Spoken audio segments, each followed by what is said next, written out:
2020 NDA പ്രവേശനത്തിൽ അസംതൃപ്തിയിലുള്ള അണികളെ ഒപ്പം നിർത്താൻ CPIഎമ്മും കോൺഗ്രസും ഇന്നലെ 3 നേതാക്കൾ 2020 വിട്ട് കോൺഗ്രസിൽ ചേർന്നു. കൂടിയാലോചനകളില്ലാതെ എടുത്ത തീരുമാനത്തിൽ 2020യിൽ അതൃപ്തി പുകയുന്നതിനിടെ ഇന്ന് chief coordinator Sabu M Jacob മാധ്യമങ്ങളെ കാണും. വിപിൻ സി വിജയൻ കൊച്ചിയിൽ നിന്ന് വിവരങ്ങളുമായി ചേരുന്നു.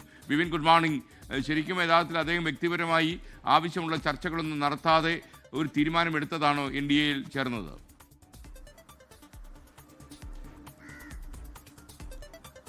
അതേ SKN, കൂടെയുള്ള അണികളും മറ്റ് നേതാക്കളും പറയുന്നത് അപ്രകാരമാണ്. ഇപ്പോൾ ഇന്നലെ സാബു എം ജേക്കബ് പറഞ്ഞത് ഏകദേശം 4 മാസത്തോളമായി ഇതിന്റെ ചർച്ചകൾ നടക്കുന്നു എന്നുള്ളതാണ്. പക്ഷേ അണികളൊക്കെ പറയുന്നത് ഇതേക്കുറിച്ച് ഒന്നും തന്നെ അറിഞ്ഞിരുന്നില്ല. 2020 ഒരു സ്വതന്ത്ര സംഘടന എന്നുള്ള നിലയ്ക്കായിരുന്നു തങ്ങളൊക്കെ അതിൽ പ്രവർത്തിച്ചത്. അത് BJPക്കൊപ്പം നിൽക്കുന്നു എന്ന് പറയുമ്പോൾ അത് നിയമസഭാ തിരഞ്ഞെടുപ്പിൽ അടക്കം വിശദീകരിക്കാൻ തങ്ങൾക്ക് പാടുണ്ട് എന്നുള്ള നിലയ്ക്ക് തന്നെയാണ് ഈ അണികൾ പറയുന്നത്.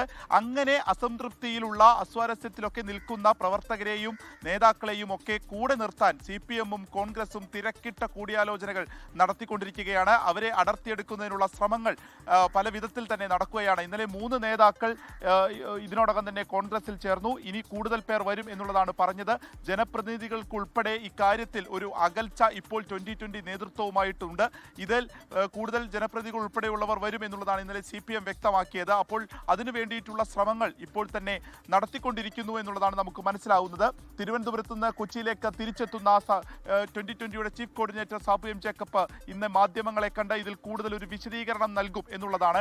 ഒപ്പം തന്നെ ഈ പുറത്തേക്ക് പോകുന്ന ആളുകൾ അത് ഗൗരവത്തിലെടുക്കേണ്ടതില്ല എന്നുള്ള ഒരു തീരുമാനം, ഒരു നയമാണ് അദ്ദേഹം ഇതിനോടകം സ്വീകരിച്ചിരിക്കുന്നത്. പക്ഷേ ഇനി വരുന്ന നിയമസഭാ തിരഞ്ഞെടുപ്പിൽ അതിൽ കുന്നത്തുനാട്ടിലടക്കം ഉണ്ടാക്കുന്ന ഒരു ഇമ്പാക്റ്റ് അത് വളരെ വലുതായിരിക്കും. കാരണം കഴിഞ്ഞ തവണ 41,000 വോട്ടുകളാണ് അവിടെ 2020 നേടിയത്. ഇങ്ങനെ അണികൾക്കിടയിൽ ഒരു അസംതൃപ്തി ഉണ്ടാവുകയാണെങ്കിൽ അത് ഏത് രീതിയിലായിരിക്കും ഇനി നിയമസഭാ തിരഞ്ഞെടുപ്പിൽ പ്രതിഫലിക്കുക എന്നുള്ളതും വലിയ ചൂടുള്ള ചർച്ചയായിരിക്കും, പ്രത്യേകിച്ച് എറണാകുളത്ത്. കാരണം മൂവാറ്റുപുഴയിലും പെരുമ്പാവൂരിലൊക്കെ കഴിഞ്ഞ നിയമസഭാ തിരഞ്ഞെടുപ്പിൽ ജയപരാജയം നിർണ്ണയിക്കുന്ന ശക്തിയായി 2020ക്ക് നിൽക്കാൻ കഴിഞ്ഞിരുന്നു.